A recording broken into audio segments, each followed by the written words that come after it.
আসসালামু আলাইকুম ওয়া রাহমাতুল্লাহ। আশা করি সবাই ভালো আছেন। আরও একটি গুরুত্বপূর্ণ ভিডিও নিয়ে আসলাম আমি আপনাদের মাঝে।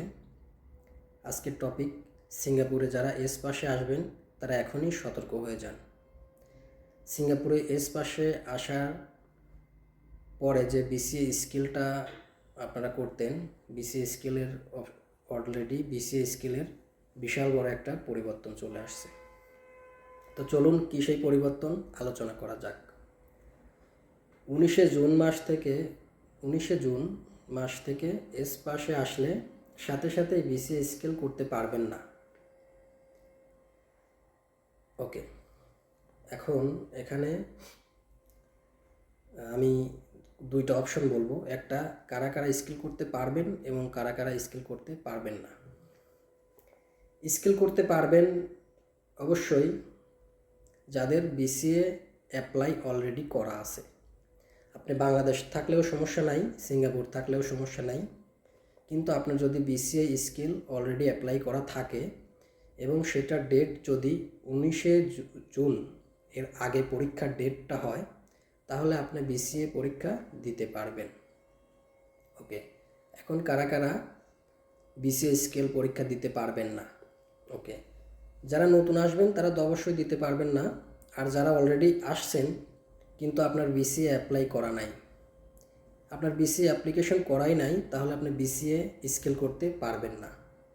ওকে, যারা অলরেডি অ্যাপ্লাই করছেন কিন্তু 19শে জুনের পরে আপনার বিসিএ স্কিলের পরীক্ষার ডেট, তারাও ব্যাড লাক, কারণ তারাও বিসিএ স্কিল করতে পারবেন না।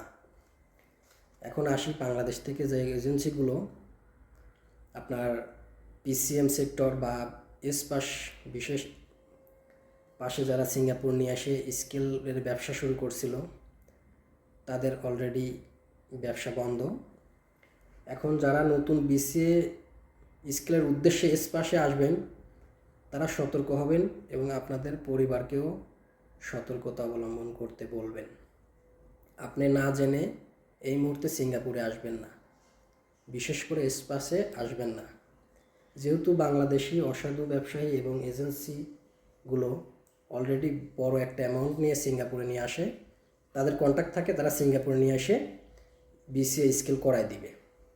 এটা যেহেতু একটা বিশাল বড় পরিবর্তন চলে আসছে, অবশ্যই এই মুহূর্তে আপনারা ভুলভাল ডিসিশন নেবেন না এবং এই অসাধু এজেন্সির হাতে বন্দী হবেন না।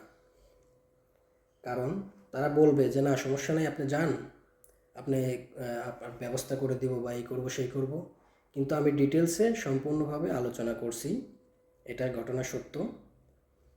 আর অবশ্যই এর পরেও যদি আপনি আসেন তাহলে আপনি নিজেও বিপদে পড়বেন, আপনার পরিবারকেও বিপদে ফেলায় দিবেন। এখন সিঙ্গাপুরের আইন শৃঙ্খলা অনেকটাই কঠোর। এর আগে সিঙ্গাপুরে সচরাচর স্কিল করা যেত, তারা ওই অপশনটাও বন্ধ করে দিছিল। এখন কিছু সংখ্যক বাঙালি দেশি বা অন্য দেশ থেকে এস পাশে এসে স্কিল করার সুযোগ ছিল, এখন সেটাও বন্ধের পথে। এখন অবশ্যই আপনারা আপনাদের নিজের ডিসিশন নিয়ে বুঝে শুনে তারপরে আপনারা সিঙ্গাপুরে আসার জন্য প্রস্তুতি নেবেন। সবাই ভালো থাকবেন, ধন্যবাদ।